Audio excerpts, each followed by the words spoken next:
안녕하세요. 세상의 아픈 이들에게 희망이 되고 싶다.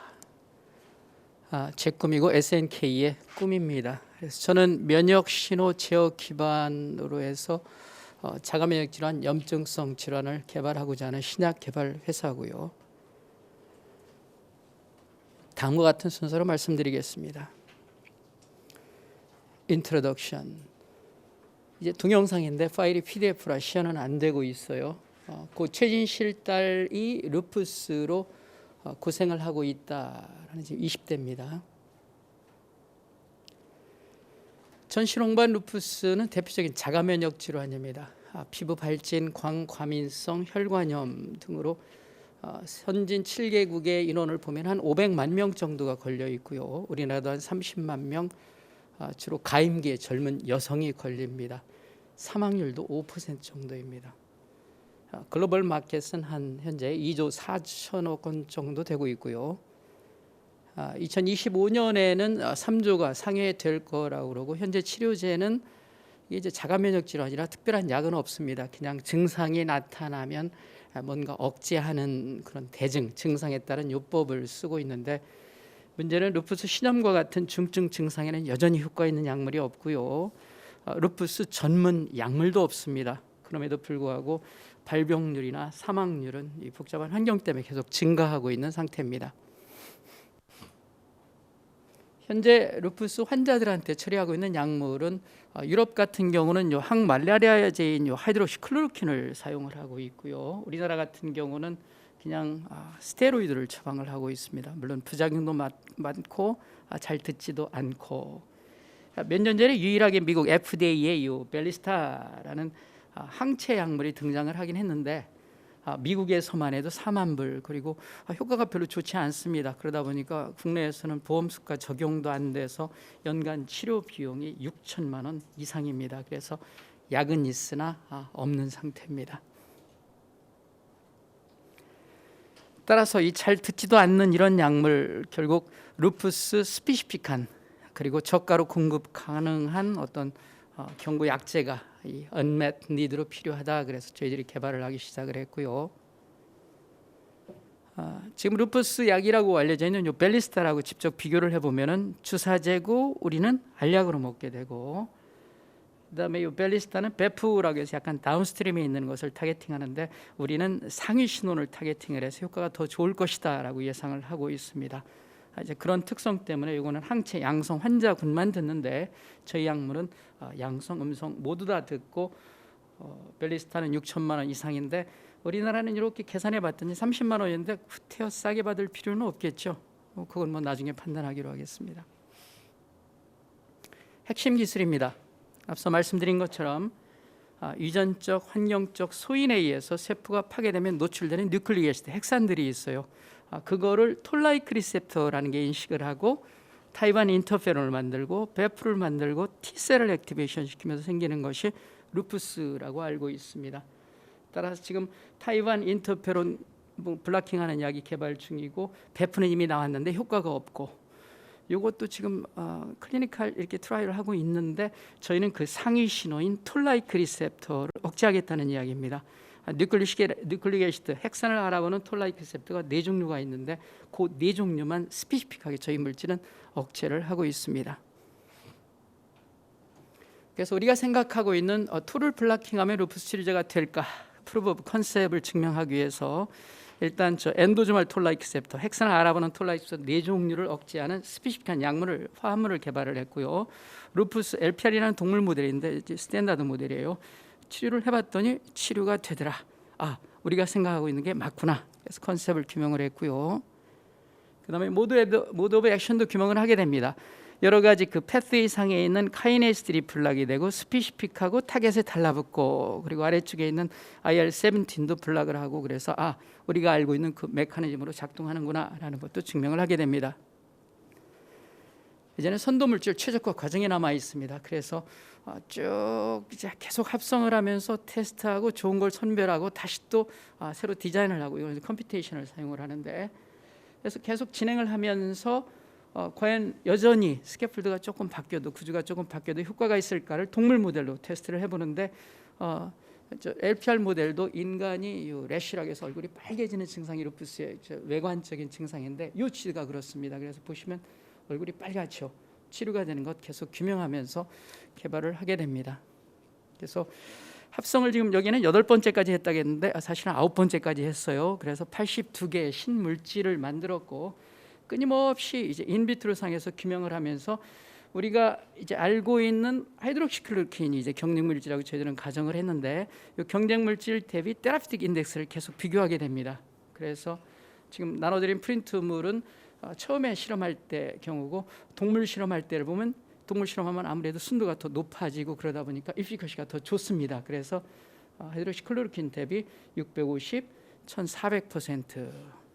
물론 이제 41번입니다. 이 막판에 있는 66번을 가면은 약 4,000배 정도 더 좋습니다. 그래서 일단 실험적으로 좋은 물질을 개발했다라고 생각을 했고 테라피틱 인덱스가 좋은 41, 50, 60, 66번에 대해서 동물 실험을 다시 체계적으로 실행하게 됩니다.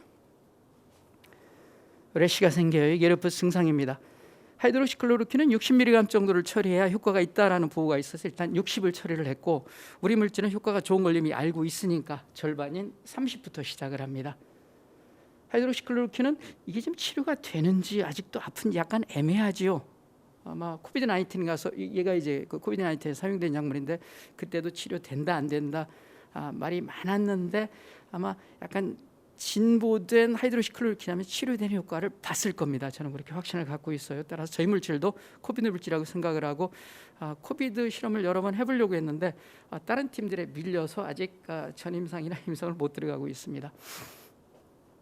아무튼 저희들이 60번, 66, 41번은 모두 다 건강했고 저런 상태입니다.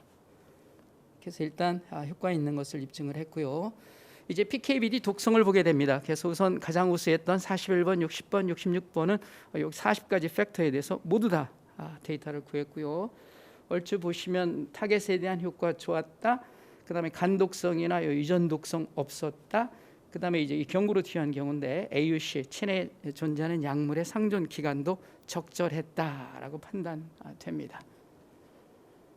이번에는 어떤 실험을 하냐면 이제 경쟁 약물은 우선 이겨야 되잖아요. 앞에서 한 실험은 하이드록시클로로킨은 60에 처리했고 우리는 30에 처리를 했단 말이에요. 그리고 우리 30이 효과 있다는 것을 알기 때문에 다시 절반으로 처리를 하게 됩니다. 그래서 15로 처리를 하면서 하이드록시클로로킨도 모델에 나와 있는 거에 비해서 4분의 1로 처리를 해봤더니 얘네들은 모두 다 아파요. 우리 거는 모두가 안 아파요. 그래서 최소한 실험적으로는 하이드록시클로로킨보다 4분의 1 정도 먹으면 되겠구나. 아프고 안 아프지만. 그래서 지금 하이드록시클로로킨 일일 복용량이 200에서 400인데 우리는 일일 복용량이 50mg 미만이다. 이거 아주 팬시한 겁니다. 그다음에 동물 모델 사람하고는 틀려요. 그래서 동물 모델 두 번째 스탠다드 모델이 NGB 모델입니다. NGB 모델도 실험을 해봅니다. 쭉 해봤더니 역시 에티 41번이 가장 우수했고 하이드록시클로로킨이 제일 형편없었다. 그래서 두 가지 스탠다드 동물 모델에서 우리 물질의 우수성을 일단 증명했습니다.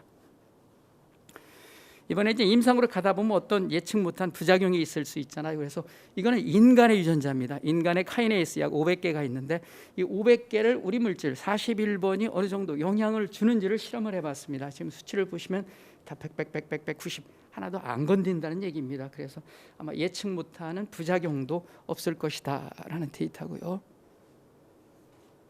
그래서 현재까지 82종 신물질 합성을 했고 프루브 오브 컨셉트 모드 오브 액션 규명했고 두 가지 동물 모델에서 실험을 했고 애드미트 PKP 독성 다 구했고 독성 실험 일부도 구했습니다. 그리고 이제 최종 물질이 41번인 것 같다라고 결정을 했고 이제 제제를 만들게 됩니다. 그래서 태블릿으로 만들 텐데 이제 어느 정도 안정한지 그밖에 영향은 없는지 실험 들어가고 있고 이제 필요한 것은 여태까지 구했던 이 PKPD가 대구 천북을 통해서 얻었는데 대구 천북이 non GLP 기관입니다. 따라서 이제 투자를 받아서 GLP 예를 들면 유럽이나 미국이나 일본을 겨냥을 하고 있는데 그 비용이 필요한 단계입니다. 경쟁 약물 가고 있는 것도 비교를 해봐야죠. 그래서 지금 미국에 있는 이데라고 일본에 있는 SI라는 게 저희하고 유사한 물질을 개발 중인데 보면은 타겟도 같습니다. 톨라이크 리셉터 789. 그래서 우리가 생각하고 있는 거 얘네들도 알고 있구나. 그리고 사실은 얘네들이 임상 이상이에요. 우리보다 앞서가고 있어요. 하지만 경쟁 상대는 아닙니다. 왜냐하면 얘네들의 물질은 DNA나 RNA입니다. 이거는 합성할 때 돈이 많이 들어가고 주사제를 해야 되고 보존 기간도 짧습니다. 그래서 이거는 경련 물질이 아니라고 생각하고, 이게 케미칼입니다. 그래서 보면은 물론 타겟도 우리랑 약간 틀린데 우리가 조금 브로드합니다. 타겟 4개를 다 블락킹 하는데 뭐 7번, 9번, 7번, 8번인데 요거는 좀 오래전 논문이라 에세이 방법이 우리랑 좀 틀려요. 하지만 하이드록시클로로킨하고 비교를 했더라고요. 그래서 하이드록시클로로킨하고 대비해서 이렇게 보면은 HC기보다는 150% 좋았다 그랬는데 우리 물질은 500에서 800% 정도, 심지어는 이쪽으로 가면 4000% 정도 좋았다. 그래서 일단 요거는 우리가 비슷한 것 같고요. 그다음에 이것도 보면은 요거는 톨라이 리셉터 7만 블락을 합니다. 이 8은 사실은 인체에서 커다란 영향이 없습니다. 7하고 9을 블락해야 됩니다. 그래야 약물이 되는데 7만 블락해서는 약물이 안 될 것이다라는 생각을 해보면은 우리 물질이 일단 경쟁 물질 2개보다는 우수하다라고 판단하고 있습니다. 자가면역 질환 하나에 들으면 나머지 듣습니다. 이 건선, 소라레시스도 일어나는 기전이 비슷합니다. 7, 9을 블락하면 듣습니다. 그래서 건선에도 듣는지를 제 마우스에서 해봤더니 역시 우수하게 듣습니다. 그래서 일단 두 종류 질환은 치료할 수 있다라는 걸 검증했고요. 영양입니다. 저는 2달 전까지 아주대학교 자연과학대 학장을 하고 있었고 현재도 류마티스내과 아주대학교 겸임 교수로 있습니다.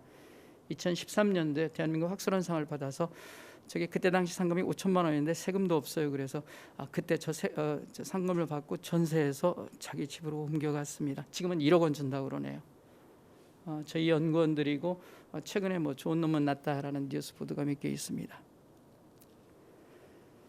지금까지 논문이 한 200편이 있고 제가 창업하고자 하는 했던 아이템하고 관련된 최근 논문 몇 개를 지적을 해봤고요. 그다음에 특허도 거기는 54개인데 최근에 펩타이드를 막 무더기로 추론하면서 54개가 됐습니다. 현재 제가 창업을 한 아이템은 요 2개고요. 추론하면서 SNK도 돈이 조금 있어서 연구비에 투자를 해서 출원인에 껴 있습니다. 2018년도에 기술 이전 40억 원 경험이 있고 회사는 7월에 만들었고 현재 운영은 부산진의 예창패로 운영하고 있습니다. 여러분들이 여기 없는 분들도 여러 분이 있는데 루푸스, 내시, 당뇨병, 류마티스, 멀티플 스크롤로시스, 천식, 자가면역 질환 다 이분들하고 공동 연구를 하고 있습니다. 업체 과제도 갖고 있고 대구 첨부고도 함께 하고 있습니다. 대구 첨부고는 작년에 원스톱 과제에 대해서 13억 원을 그들이 가져가는데 제가 하고 있는 연구를 도와주는 프로그램입니다. 내년까지 정제 만드는 것이 목표입니다.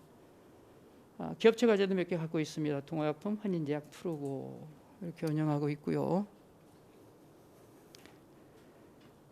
전부 다 컴파운드입니다. 텍 시리즈 지금 설명드린 것은 요 에티 시리즈만 설명드렸는데 그 나눠드린 거에는 11월 달에 출원 예정이다 그랬는데 11월 26일 날 출원했습니다. 요거는 이제 타겟이 루푸스, 건선, 관절염이고요. 아래 것은 요거는 TNF 이니비터고 요거는 NLRP3 이니비터입니다. 따라서 알츠하이머나 류마티스나 내시나 타입 2 다이아비리 타겟이 됩니다. 그래서 자가면역 질환은 이제 오버 액티베이트된 면역을 이렇게 제어해 주면서 치료하는 반응이라 하나에 듣으면 나머지에도 대부분 듣습니다. 정도의 차이는 있지만 지금 물질 같은 경우는 이 희귀 질환인 루푸스를 가지고 가면 여러 가지 우선 심사 바우처 여러 가지 혜택이 있잖아요. 유산 얻고 건선, 쇼그렌 이런 걸로 갈 수도 있고 다른 데도 적용할 수는 있습니다.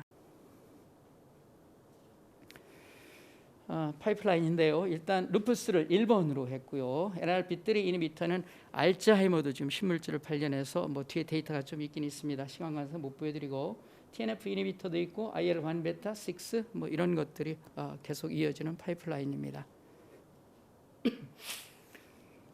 계획이고요. 법인은 7월 달에 설립을 했고 원천 특허 2개 확보했고 신약 개발 물질도 선정을 했고 아직 초기 투자는 안 받고 있습니다. 하여튼 오늘 좋은 기회가 돼서 뭔가 의기투합 또는 뭔가 미래 비전을 함께 볼 수 있는 팀이 있으면은 함께 해볼 수 있겠습니다. 내년쯤에 시리즈 A를 받으면서 GLP 기관을 통해서 일상 데이터를 얻을 계획으로 있고요. 그 다음에 2022년도에 시리즈 B를 받으면서 곧바로 임상 일상에 들어간다. 그리고 2024년 초에 루푸스는 완성이 돼서 이상을 들어갈 계획이고요. 알츠하이머나 내시 가지고 임상 1상 진행하고 그때쯤 글로벌 라이센싱 아웃을 목표로 하고 있으면서 그때 기술 특례 상장을 할 계획으로 있습니다. 이상입니다. 고맙습니다.